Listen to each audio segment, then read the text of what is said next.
Thank you for staying with us. You're watching the AM show. Now, today, the Institute for Education Studies has launched or will be launching its Education 365 report 2025, offering a comprehensive data-driven assessment of Ghana's education sector, right from basic and secondary education, TVET, and even tertiary levels. And joining me for us to understand that report, just maybe, you put some understanding to when you get to read it eventually when it is put out there, is Patrick Apea-Danquah. He's Deputy Executive Director for Institute for Education Studies. How are you doing? And Merry Christmas to you. Merry Christmas to you. You say that you're slightly under the weather. You feel better? Yes. Okay, okay. That must be a lot of work. A lot of work. A lot of work. Okay. We're also joined by, we shall be joined by Dr. Pete. Okay, well, you're joined, your director himself as well. Yes. Dr. Peter Enti has joined us as well via Zoom, but I definitely love it in studio. First, Doc, Merry Christmas, Happy Holidays, and thank you for joining us. Merry Christmas, happy holidays to you too, and good morning to your viewers. Yeah. And good morning to Patrick and everybody else. Okay, all right. So this is very comprehensive. I looked at the data yesterday. I looked at the report yesterday. Very, very comprehensive. I promise I was unable to finish the entire report. When I heard that Patrick is coming, I said, well, what's my business? He's here to tell us. Tell us what went into the report generally, how you put the data together and all of it. Okay, so we had to do a lot of extensive research to come up with this report, and this basically an aggregation of all that has happened throughout the year when it comes to education. So, in fact, I'd say, as a research student myself, I'd say we've done about 99% of the work, because definitely there will be other areas that vicariously, be able to add. But on the balance of probabilities, almost everything that needs to be discussed has been put in here, and has been rightly put on our website as well, so that you can also check it out. I know it's a lot of information. It is. Yes. It is. What stood out for you particularly? I mean, of course, you've been with this institute for a while. When every time there's issues about education, we're either talking to the director himself, and so most of the issues are not surprising. But usually for a researcher, by the time you put the data together, some part of it which you probably lost focus or sight of would come as a shock to you. Which part of the report shocked you most? Talking about shocks, I'd say which part of the report rather interested me most. Okay. And that was the fact that almost all the issues that we have in here or needs to be discussed borders on finance. So that's the part that interests me, that it's one area that when it's solved, will solve about 90% of our problems in education. Yes. Okay. Let me go to Doc. Doc, thank you for joining us once again. So the report is ready, very comprehensive. Patrick has been telling me what is of interest to him. I like to think that you will not be able to pick a particular area that's of a major interest to you, because I've dealt with you from the beginning of 2025 all through, and we're wrapping it up with this report. But let me try. Which part of this report is of interest to you? Thank you very much. Before I attempt to answer that question, I would want us to understand that we used to have the annual discussion of education sector review. This year, we decided that why don't we compile it into a document so that we can use that as a benchmark to assess the performance of the sector in the following year. Okay. And that is why we have put this together, as you said, very comprehensive report that is on our website. I think what stood out for me was the fact that over the years, all the reforms that we have done has led to an increase in assessment. So if you see whether it's capitation grant, introduction of capitation grant, whether it's school feeding program, whether it's no fee stress, whether it's free senior high school, all these policies have led to increase in access at all levels of our education system.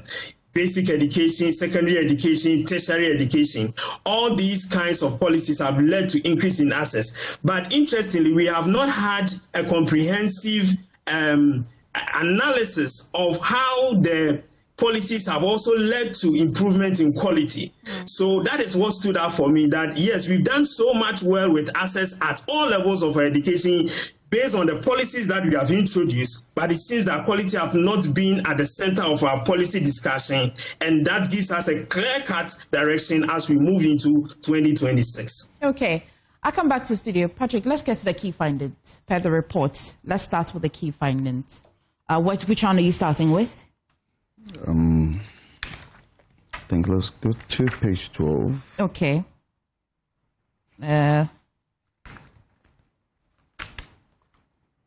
Okay, so there is one very, very important thing over here. And let me take it from this.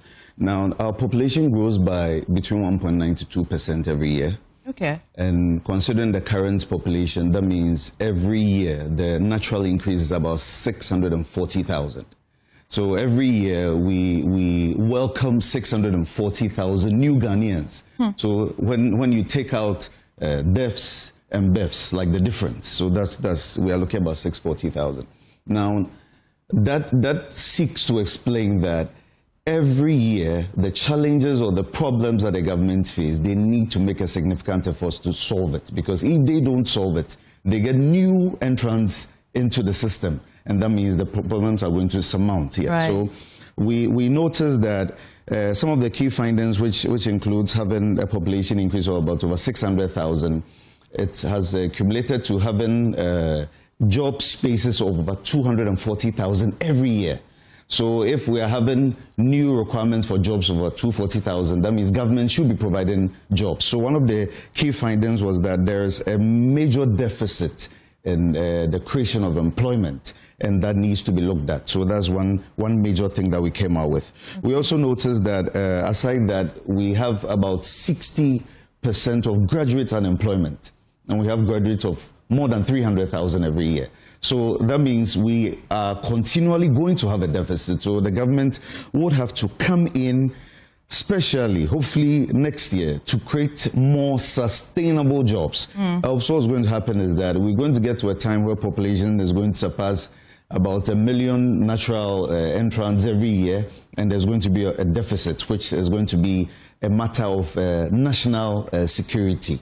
Okay. Yeah, so that's one major key finding. Okay, we'll take it from top again. Dr. Anti, so first, the executive summary also brings to my attention the key findings that says that access and participation.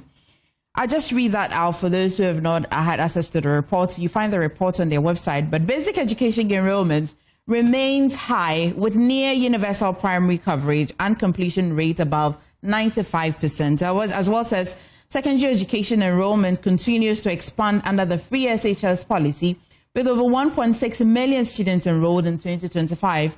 However, infrastructure and teacher shortages persist.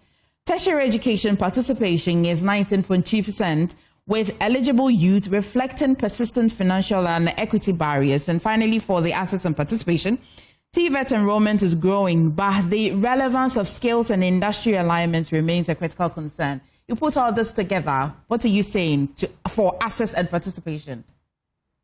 Yeah, so as I indicated earlier on, the policies that we have rolled out over the years have led to an increase in access and participation. However, we have challenges with school work transition, and that is what Patrick was trying to communicate, that although a lot of people seems to get access to education, the end result of any kind of education is for the individual to have a private benefit and also to have a public benefit, and that is what we call social benefit. The society would have to benefit from them. So if government is paying no fee stress, if government is doing free SHS, it is an investment into the human capital of the country, and that investment needs to yield results. So if at the end of the day the person is not contributing to to the growth of the economy in terms of employment availability, and he's not also benefiting privately, then it means that that investment has not yielded any kind of benefit. And that is the critical point of the access and participation. So whilst you are creating access, you need to ensure that you have the people going through the system prepared to enter the job market and also contribute their quota to the development of the economy. Whilst you are creating access, you need to also ensure that the kind of education that you are giving to the individuals are relevant enough for them to also feel that they can also start something on their own. And that is the point on the TVET enrollment, because over the years we've seen, I think, around 193% enrollment improvement in TVET since 2021 to 2025. A lot of people are now having interest in enrolling in TVET. But the practical component of training people to be able to, the practical component of TVET education is lost on them. And because of that, you would realize that they still are not ready to enter the job market and or get something to do for themselves. So yes, we are creating access, but what is the relevance of these assets? Are we able to expand the economy to accommodate all the individuals that are coming out from the system?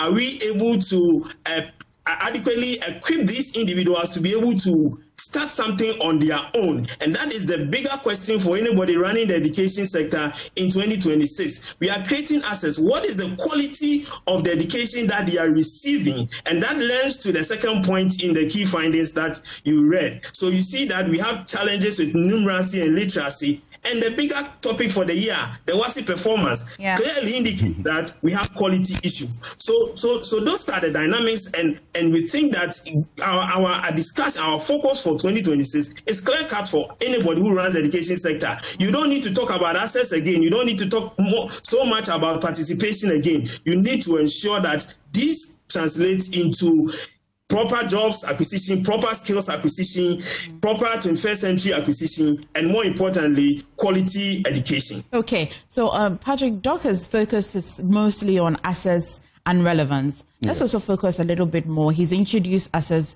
just posing it with quality. And case in point, of course, is the WASI performance, mathematics, and 50% and the performance of it. Let's talk about access and quality, not just on the student level, but teacher quality as well, access to curriculum and all of that. Yes. So when it comes to the really important bit, that's that of the quality, teachers, the quality and with the teacher now. You remember the Lycesia exams and what we're discussing about that. It's really important that we get it done and we continue with it so that we get the quality of teachers that we are looking at, considering the SDGs, the requirements of the SDGs as well. So as my boss rightfully said, we need to make sure that the quality is at that level that we are looking at. When it comes to the posting of teachers, in the urban areas, it's a bit okay, though we have some issues in the Adentan areas and all that. But when you go to especially the northern part of the country, you realize that a lot of teachers, when posted to that area, they are not really willing to take it up because of a lack of basic amenities over there to make it possible for them to actually work with the children over there. So there's still some significant lack in the availability of qualified teachers in those areas, and it has led to a significant shortfall in the performance of the children. Okay. Now, when it comes to the WASI performance, now, if you look at the reports that came up, it showed that the students couldn't apply what they had studied. And it's the nature of the questions that are being posed right now. Formerly, a lot of the questions were quite direct. Kwame has 4 balls. If Kia has 5 balls, how many balls do they have in total? Now, you may find a question like, Kwame has 4 balls, Ikuya has 5 balls. Which gender has the most balls?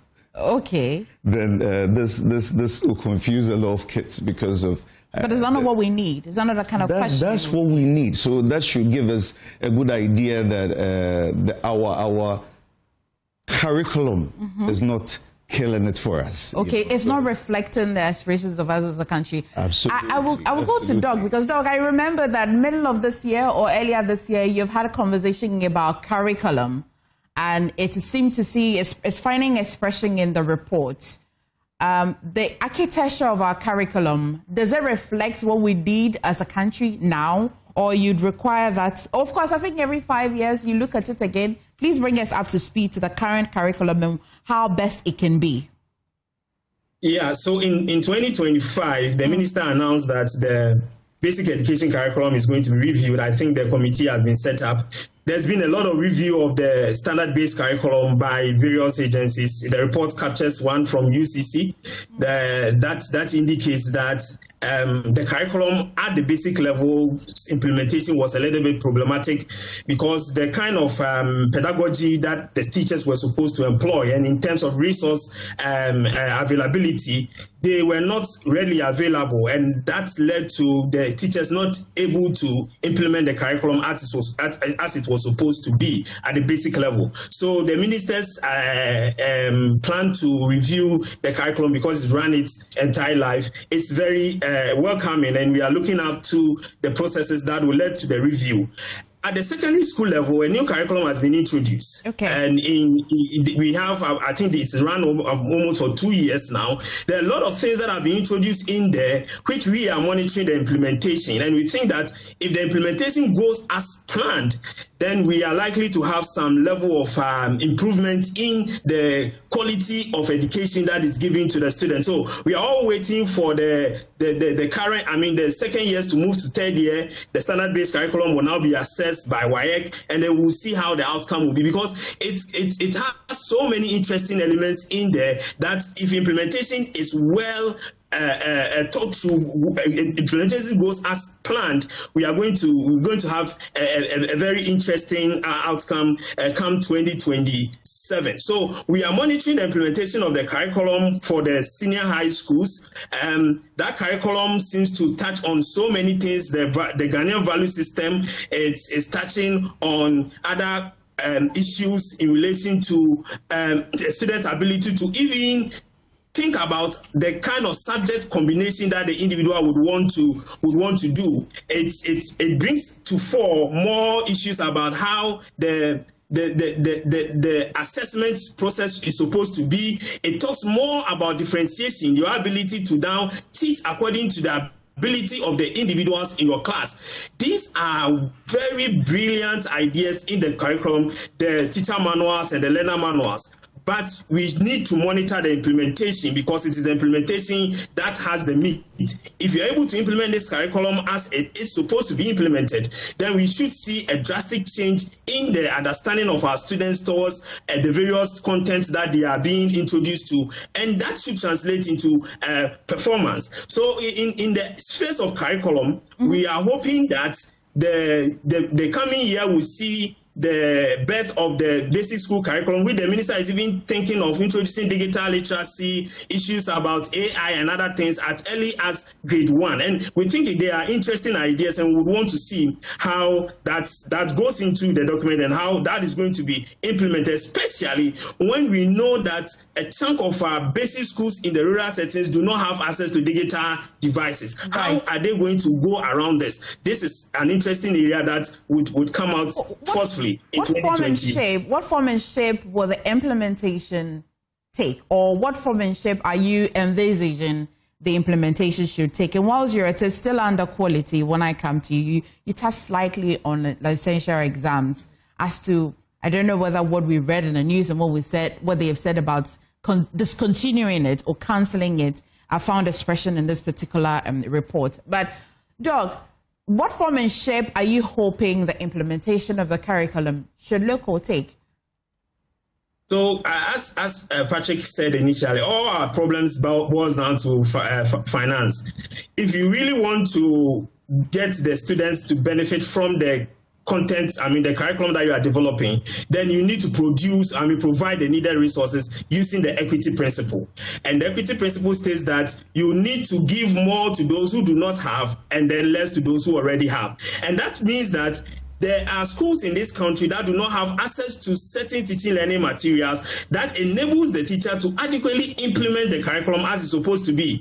You need to provide these teaching learning resources to the teachers so that they can implement the curriculum as it's supposed to be. So your distribution of educational resources should not follow the equality principle where what we are used to, everybody gets to benefit. No, you need to target these schools that do not have libraries, they don't have computer labs, they don't have any access to internet, they don't have proper classrooms, they don't have chairs, they don't have tables, they don't have quality teachers, and when they have, the teachers are not enough. You need to provide them with that so that they will be able to implement. Then those who already have, you support them a little with the in areas that they lack, and then we can have an uniform implementation of the curriculum without the needed resources, without proper training for teachers, and for that I say that the PLCs that are being organized and the CPDs enables the teacher to come up, but we need to continue to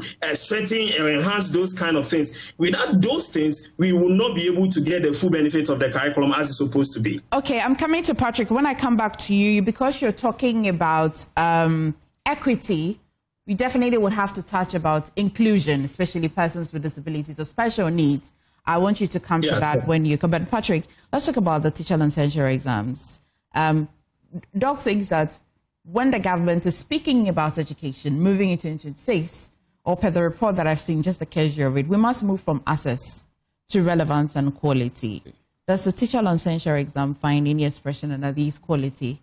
Okay, when you talk about the teacher licensure exams, we are talking about other things that are really important in the progression of quality education in the country. Now, it might interest you to know that there are some teachers who have written the exams 4 times and failed. Now, what does that mean? That means they are not prepared. That means they are not. They have not built the necessary capacity to handle the children. But the teacher that taught me didn't take the licensure exams years ago, right? Yes. Now you see the thing about some of these issues is data. Okay. We need to pick up data. You know, probably those who taught you, they hadn't done their licensure exams, but along the way you did some extra class that helped you. Maybe they also had some level of quality of education. Okay. You know, what we are doing en masse now. Right. So it's really key or important that we get these things done, especially now that we are using a lot of data in what we are doing, as we call data-driven decision making. So we have, I think the current government stated that they intended to cancel the licensure exams. We've rightfully informed them that it's necessary that they do it. If they believe that these teachers or these resource providers are ready, then they should be able to write the exams and pass adequately and go take. So you think that it should be maintained, not discontinued? Okay. Okay, did they find expression in the report? We had a summary of it. Okay. Yes, we have a summary of it, so it should be in it. Yeah. Right, Doc. Stated rightly that it should be maintained. Doc, so what? The licensure exams, what do you want us to do with it? Well, thank you. I think I missed the licensure exam. The current government, as Patrick is saying, is indicated around August, thereabout, that will be the last time of introducing that particular policy. There would be changes where the practical component would be added on. There seems to be that difficulty in implementing the new format. So you see that after that indication, there's been about 1 or 2 licensure exams that seems to clear the backlog. We are hoping that in 2026, the licensure exams will take its new format where the practical component will also be part of the assessment processes, because one of the challenges that have been raised by people is that why do you sit for 3 papers and then you say that the teacher is qualified or not? But I think that one of the things we need to understand with teacher education is that it is a profession that needs constant updating of knowledge, and for you to be able to do that, there's a body that has been mandated to regulate the teaching profession, which is the NTC, and they have the mandate to register and license the people in the profession. So So whatever they think would enable the teaching profession meet the standards that have been set by the national teaching standards is what they are doing. We are hoping that they will be able to introduce these new formats, and we'll see how that will go a long way to help. The point is that it will not have an immediate impact. So if you look at the report, that is what we are talking about. It will not have an immediate impact, but it has a long-lasting impact on the education system. Once you continue to have quality teachers getting into the system, it has the potential of improving the delivery of quality education in the education system. Okay. Before that question was supposed to come after the equity part, because you had introduced the conversation to equity, that government should provide to people or institutions or schools who need the resources most. What about inclusive education, persons with disabilities and other like? I think you describe it better. Yes, I think that the government has done very well. They are providing free tertiary education for persons with disability. Very, very brilliant idea. Because, of course, we have these individuals who, in project cycles, we call them the marginalized or the disadvantaged. And these people will not technically have the same abilities as those who are, let's put it in quotes, who have full ability. So for you to assist them in that direction is perfect. The financial barrier is cleared. What we think going into 2026, we should be looking at is equipping the institutions, the tertiary institutions, to have the adequate resources to make meaning the free education for the persons with disability. Let me give you this example. I have a class where we have students who have hearing impairment. Now, these students will have free education. They come and sit in the class. If they don't have any assistive device that enables them to listen to what I am teaching, it means that the free education means nothing to them. There are students who have challenges with seeing. If they don't have any assistive device, if the institution don't have that setup that enables them to get the braille system and also helps them to see one way or the other, that free education means nothing to them. So in as much as you are pumping money into the free education for persons with disability, you need to also look at what the institutions have in terms of resources to assist them, the social support system, and then the technologies available to assist them benefit fully from the education that they are going to have at the tertiary level. That is where the inclusion and inclusion comes in. Again, there are schools there are pre-tertiary schools that are for these people. The school for the blind, you come to Cape Coast, there's one there, one at Ekropon, and so on and so forth. How is government resourcing these schools, providing them with adequate resources to prepare them to enter the tertiary education system? So once you want them to enjoy free tertiary education, you also need to think about their pre-tertiary education preparation. Are you financing those schools adequately? Are you resourcing those schools adequately for them to get the needed training so that when they are able to go through the basic education system, go through the secondary education system, and then they enjoy the free tertiary education system? Then finally, one of the things that the government said during the launching of that particular policy was the idea that they are going to have a quota for them in terms of employment. Brilliant. We want to see how that is going to be implemented so that the transition from the tertiary education level to the job market is clearly cut out for these individuals. So yes, in terms of inclusion, we've seen progress, but we would want to see more going in 2026. In terms of inclusion, though, gender parity, what's the numbers looking like? Which of the genders are staying in class more? Which one would the government need more resources to improve on? Brilliant achievement in gender parity. Over the years, we have been able to increase gender parity to 1:1. In some areas, there's even 1:1.2, where the girls exceeds the boys. So I think the investment in the various, traditionally, when in the household, when there's money, the attention is always on the boy, so that the girl will lag behind. That is what it used to be. So when you remove that financial barrier, you don't have any excuse to keep your girl child in the house. So the girls are now accessing education, and we have reached the international standard 1:1. Sometimes the girls exceeds the boys. In fact, there's a report that was launched by my brother Kofi Asare recently. out of school girls in the northern part of the country. And you would see that, interestingly, the boys who are out of school are now outnumbering the girls who are out of school. That tells us that we have done well with parity, but now it seems that the scale is not twisting towards the boys not getting access to school. You go to Galamsey areas, that is the same data that seems to be coming up, that the boys are now forfeiting schools than the girls. We need to be very careful around these ones and ensure that as we preach gender parity, as we preach girl child education, we don't lose the boys. We need to bring them along and ensure that they are also assessing education as it's supposed to be. Okay, Patrick, that's interesting because it looks like when the government is improving, where, I mean, years ago, far away, in all of these institutions, or I say CSOs pushing the agenda of sending your girl child to school and all of that. Now we're here. The girl child is in school. The boy child is out of the school. So government introduces policies, because if you look at that report as well, and I'm sorry we have to just post the report, which shouldn't be ideal, but it says that some of the policies that government has introduced, of course, the betting and even Galamsey has contributed to the boys dropping out. So government is making the resources, winning the fight in education, but the challenges of other policies is culminating to this. Moving forward, I hear Doc say that we have to be careful. If we have to present to government how careful they should be, let's put some numbers and some recommendations, particularly to how government can curb this.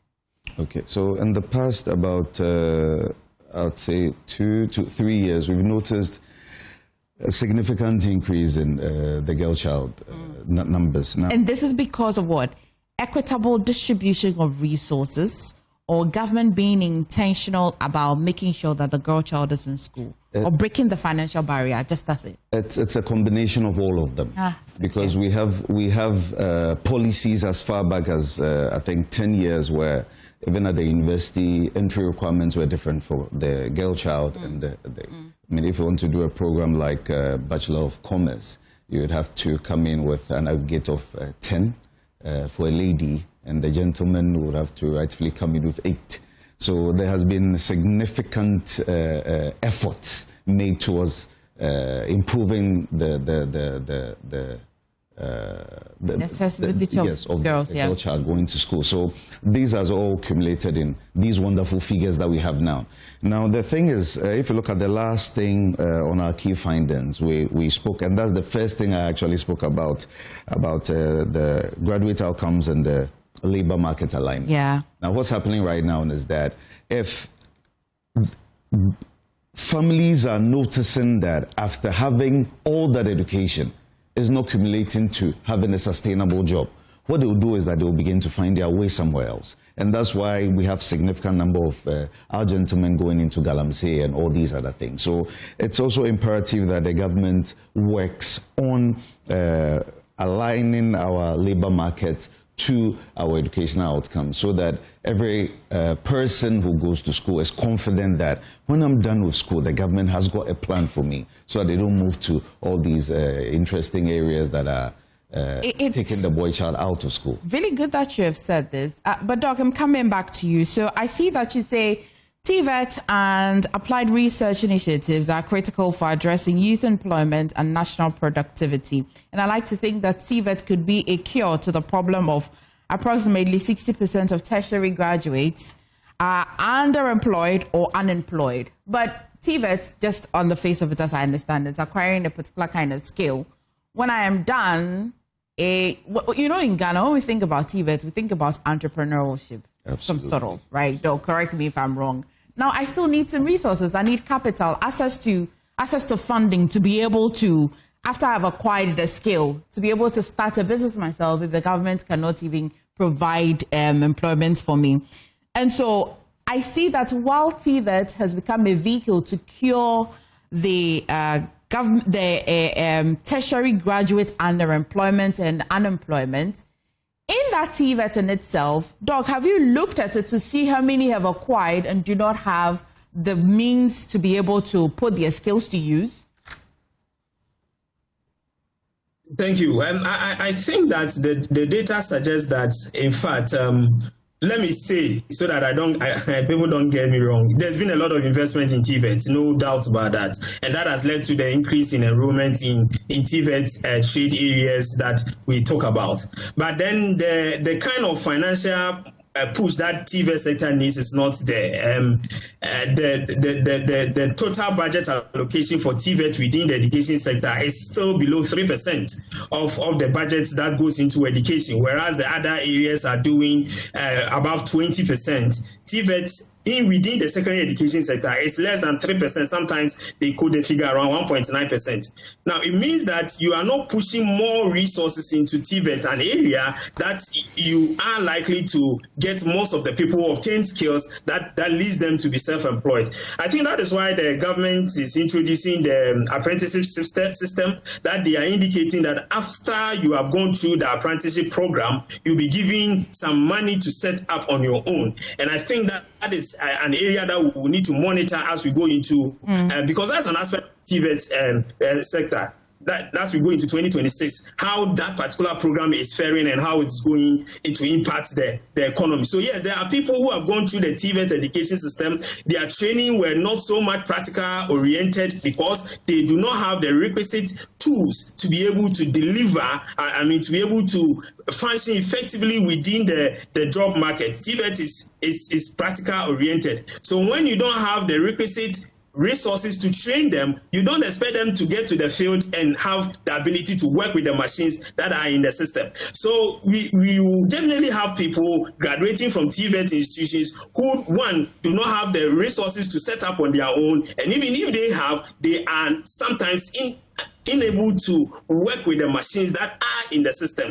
That means that the focus of the government is clear-cut going in 2026. Resource the TVET institutions with modern instruments and also set up a scheme, apart from that apprenticeship system, set up a scheme to support individuals who graduate from the TVET institutions who have the relevant skills, have demonstrated enough knowledge to be able to function well in their area of trade, set up a scheme to support them to also employ others as they set up. And I think that can also even be extended to financial institutions. We need to go into collaboration or agreement with financial institutions to give up soft loans to these people. The Student Loan Trust can also have a system whereby people who are graduating from TVET institutions can be supported 3, 4, 5 years by a certain amount of money to set up, and then they pay back as and when they have found their feet within the system.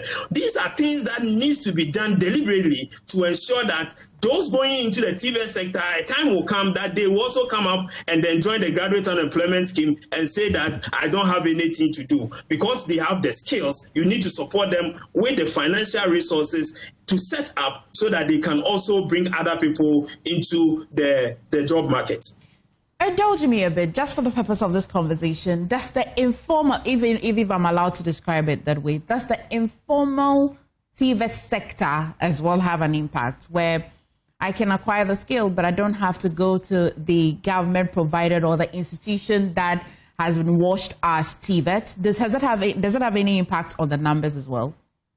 Exactly, and that is what the apprenticeship system is doing. So the apprenticeship system is not formal education. You don't go through formal institutions. Okay. What you do is that you are trained under a master apprentice. And let me chip this in. There's a paper that will be published next year with the work that I did with with a German research institute over the past 4 years. And we try to push people from the training, from the apprenticeship system to the formal education system, provide them with training in soft skills. So now we are talking about 21st century skills. So budgeting, financial control, financial independence, customer care. And then after the 3 months, we push them back into their original trade. And we've seen considerable improvement in their trade work in terms of income, in terms of customer, number of customers increasing and other things. That is a model that we think the government should also be thinking about, that you would definitely have people who would technically not be in the formal education system, but they need certain 21st century skills to be able to scale up, and that's the system should be able to absorb these people, train them in those soft skills, and then push them back into the market for them to continue their trade. So the informal system is there, it's working magic, but we need to formalize it by providing them with one or two things, like how do you take note of customer needs, how do you push your products onto social media platforms in terms of marketing, how do you do budgeting, how do you go apply for a loan. Those financial education and other things needs to be taught in an informal, formalized way, so that these people would be able to add value to whatever it is that they are doing, and then open up the market system for the economy to absorb more people in that area of apprenticeship. Okay. Patrick, you talk about the fact that some communities or rural communities lack qualified teachers. I mean, of course, I liken it to the challenges that the doctors also face, where when they are posted, they were happy to go, but of course, the challenges are a bit difficult. I recall we had a conversation with the GMA here, and the secretary said that it's not that they don't even want to go. If they're even posted, you want to perform just a minor surgery, you don't have the things you need in the hospital. I liken this to education sector as well. You cited overcrowding. I mean, Doc also mentioned that the government has sort of put their first foot forward, talking about AI, digitalization and all of that. The whole architecture, I like to think we need some huge money to be able to reduce the overcrowding, provide amenities for this digitalization and all of that. But so far, the gains, how do you measure the gains at all? Is this significant? Does it look like the government can achieve some positive impact in that area in 2026? Yes, that's what Doc rightfully said initially, that now access is at an all-time high. Now what's left is for us to get those positive, measurable outcomes that we are looking at. Now, when you take the national deficit when it comes to infrastructure, as at 2022 was about an average of 40%. That was the national deficit, an average of 40%. But when you go to the rural areas, it was about 60%. I hope you get it. So significantly, it looks as if those in the rural areas are still lacking. And because a lot of them, they can't get their voices heard easily, it looks as if it's as it is. But I think that considering how the GET fund has been freed, we are looking at significant amount of money going up there. It used to be capped at 30%. That was somewhere 2017 thereabout, and later it came to about 17.5.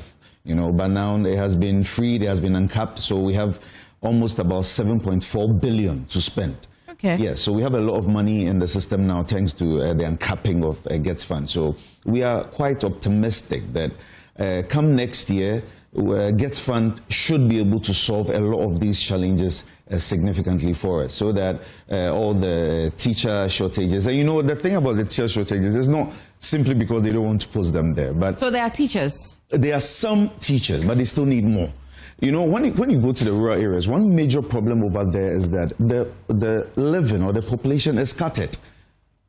I hope you get it. It's scattered. So probably if you post a teacher to one place, you may have to be at a certain place, and it will take you, let's say, an hour to cross a river to get to where you're supposed to go to. So it becomes increasingly expensive to run schools over there. Though it may seem, they are just a poor population, they don't want that much. But considering how population is scattered, considering how a lot of amenities are not available, it becomes very, very expensive to run things over there. Now, if you look at even their need for ICT and all that, about just 2% of them have ICT infrastructure and all that, just 2%, wow.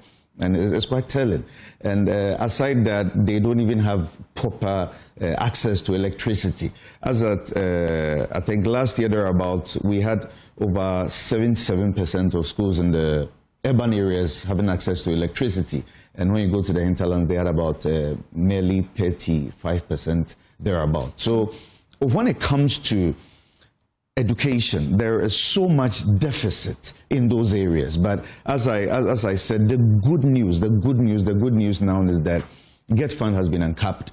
So now, as at some time back when we had around 2 billion, and south of that, we have over 7 billion now to spend. Okay. So we believe that come next year, when the formula is given out by Parliament, you know, it has to go for approval so that they use that in the distribution of the funds. We believe that if that is done, we should have access. You know, now because of our program of IMF, the country can borrow over $250 million a year. So the fact that GET fund has been uncapped would help, so that we don't take the annual budget funding from the oil to support education related. But which one is the most biggest deficit, in personnel or infrastructure?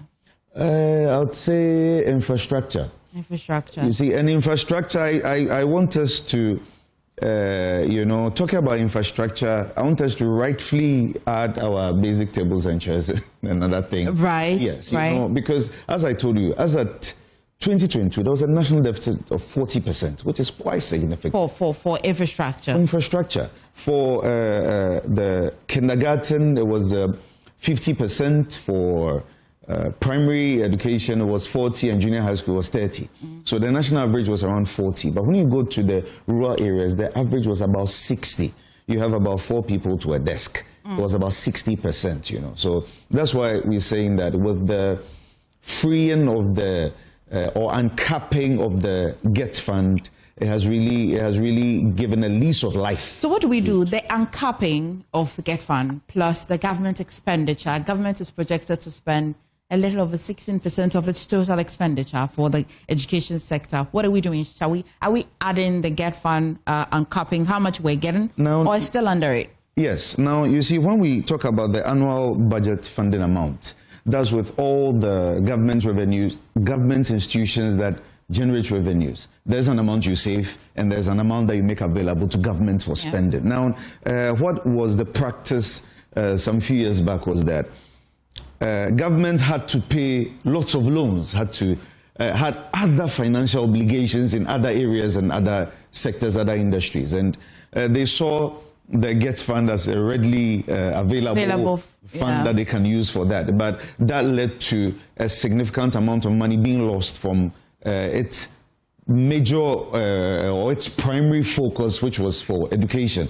So now uncapping that has made that readily available. Now, as I told you earlier, we are not going to get lots of money from other government institutions, because they are also going to need that money in other very, very important areas. And we spoke about what we call the labor market alignment. Government needs to invest in creating jobs, so that when government invests in creating jobs, when you're done with your school, you find something to do. Do you get it? So definitely, government is going to need all its resources from the ABFA to create jobs and do other important things that are vicariously linked to education. So we are going to, I mean, when you look at just about 2 years ago, the total expenditure on free SHS was in excess of about 2.8 billion. And the amount of money that was coming from GET fund was almost the same figure. So what happened was that almost all the monies that came from the GET fund and from the ABFA with oil was going to free SHS. So we stopped funding the primary education, and TVET wasn't getting as much money. But with this new development, primary education, hopefully next year will get significant funds. As at the last time that the MS gave us data, the Education Management Information System gave us data, government has spent over 100 million on infrastructure, and it wasn't still enough, specifically on furniture, and it wasn't still enough. You know, but considering the fact that even after spending almost 3 billion on free SHS, we'll have in excess of 4 billion to be spent across all the other educational sectors. We believe that government will be able to employ more teachers and resource them to go to these areas as well and take care of. What's the research saying about free SHS, the policy in general? What's the research saying about? Okay, so. Free SHS, it depends on the time you ask the question.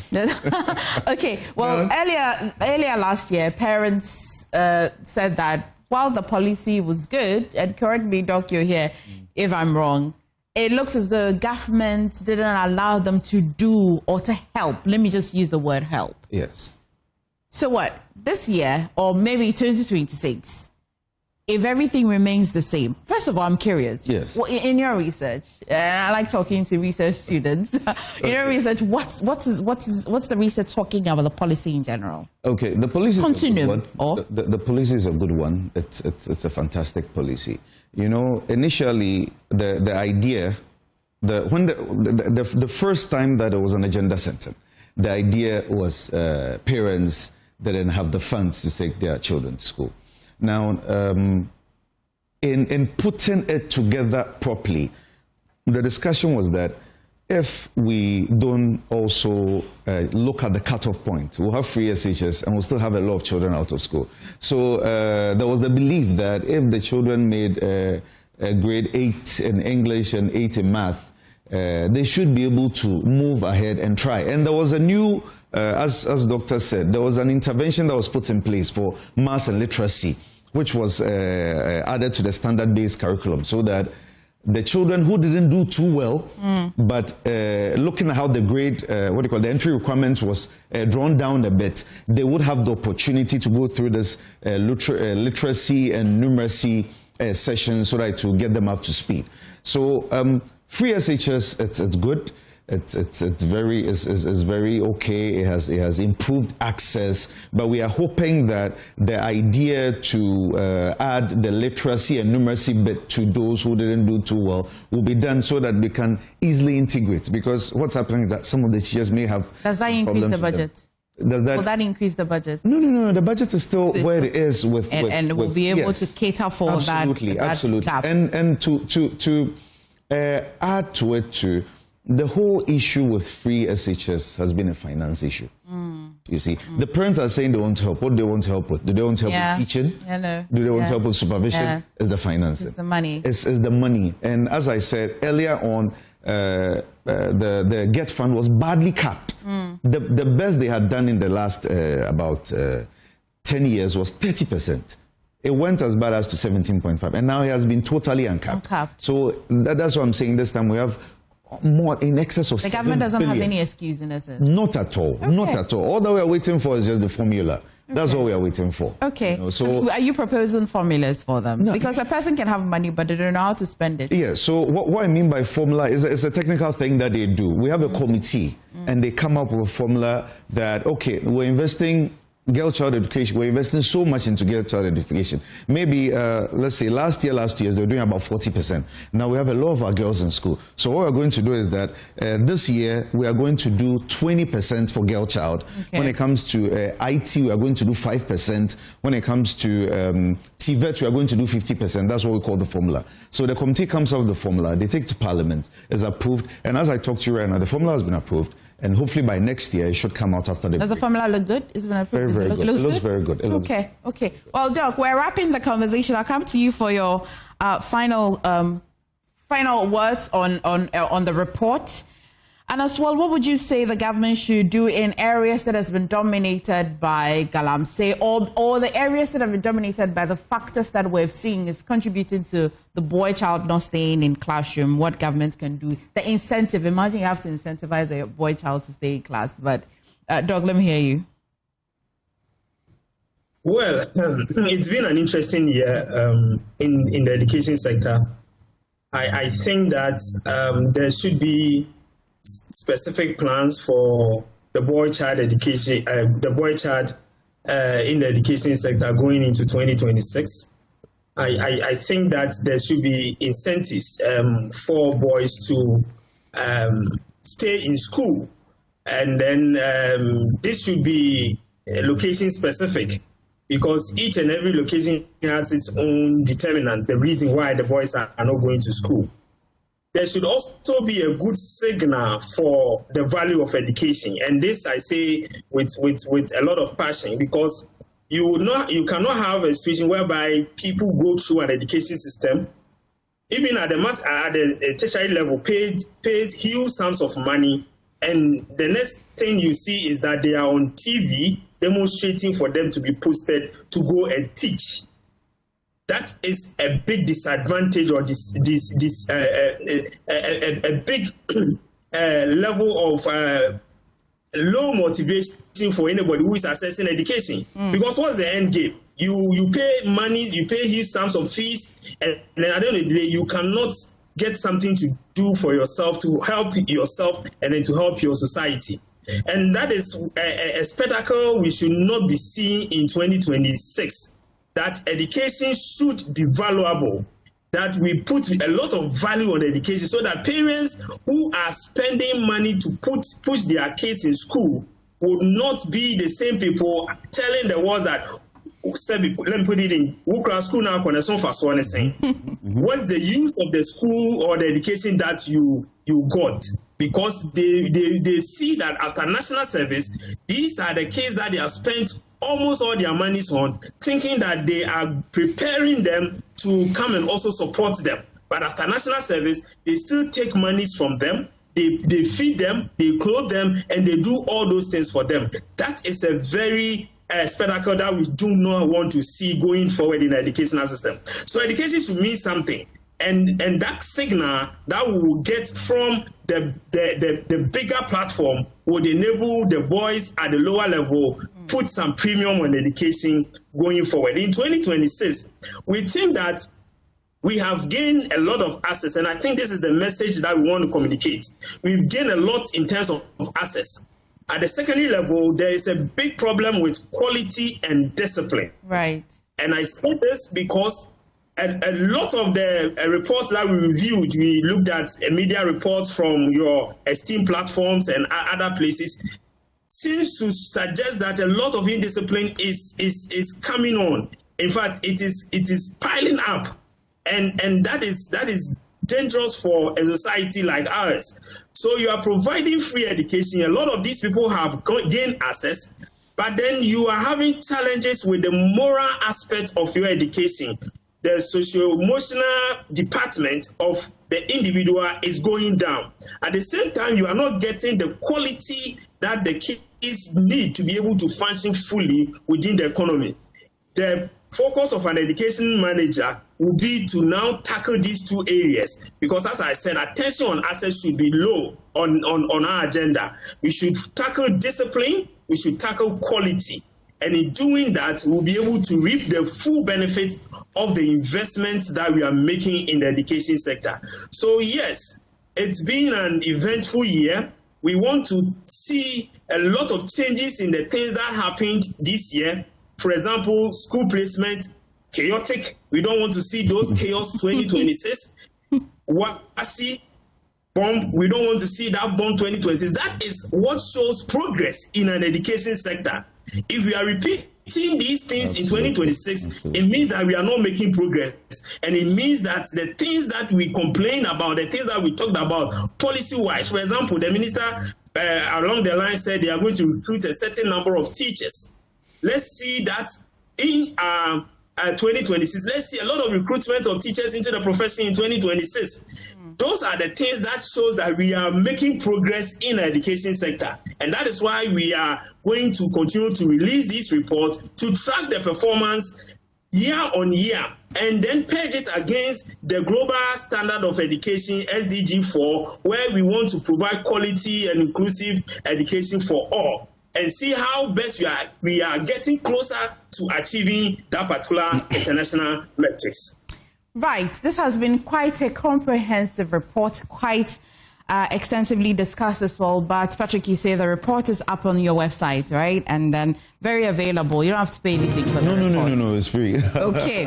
All right. We've been having a conversation with Dr. Peter NC and as well Patrick Apea-Danquah, an Executive Director, Institute of Education Studies, and Deputy Executive Director, Institute for Education Studies, respectively. Happy holidays, Merry Christmas, and a Happy New Year if I don't get to speak to you. Sure, Stay, that's more on the show.